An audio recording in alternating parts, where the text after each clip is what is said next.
So there they were, wee Kevin and Lance, sitting in the wreckage of the Eejit Coin fiasco, their dreams burst like a tatty full of hot piss. Nae glory, nae followers, just a pile of worthless tokens and a certificate saying cease and desist for the Bank of Scotland. Lance scratched his beard like it held the answers. Folk are ain't interested in saving the world. Aye, said Kevin, picking at his manky toe, but they are interested in getting absolutely out of their minds on spiritual porridge. And just like that, the idea was born. They called it the Brose Awakening, a sacred rite held at the ancient standing stones of Glenfinnan. The secret?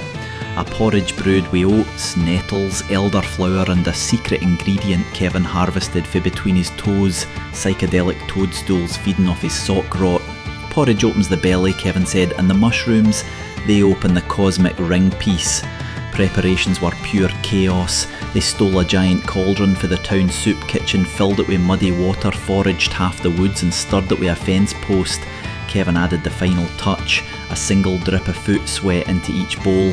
If you dinna gag, it's nae potent enough, he explained. They called the brew the Stone Brose, because you'd eat it at the stones and soon be stoned as folk. The first gathering drew a strange crowd, hippies, confused pensioners, a stag party for Dundee looking for a stripper called Morag.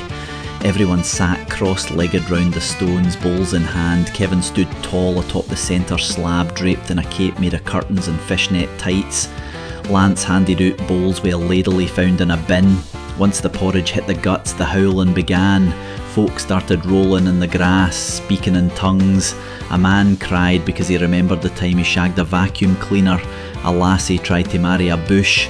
Mrs. McKinnon ate 2 bowls and declared her knees were portals to Atlantis. Then the stones started humming. Or maybe it was just the tinnitus, but it didn't matter. Kevin was floating, arms wide, screaming, "I am the spoon that stirs the galaxy." Lance stripped naked and tried to ride a sheep into the astral plane, shouting, "I'm a druid, ya wee prick. Ah, the fields are speaking Latin." But just as Kevin reached peak enlightenment, levelling with a robin he swore was reincarnated Elvis, Constable Hamish arrived. "Och, for fuck's sake," Hamish muttered, stepping over a twitching pensioner. "Kevin, Lance, that's 3 charges this month." They tried to argue, but all they could say was, "The stones made us do it." By week's end, the field was cordoned off, the cauldron impounded, and the standing stones declared a public health risk.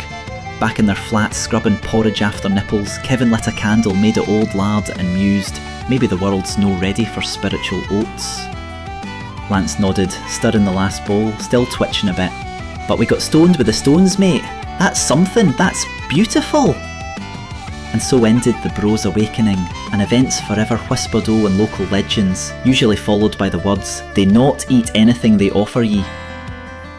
Next time you hear the wind whistling through the glen, listen close. It might just be Kevin yelling, "Second helpings!" Sláinte, you porridge-loving deviants. Like and subscribe, you lousy bastards.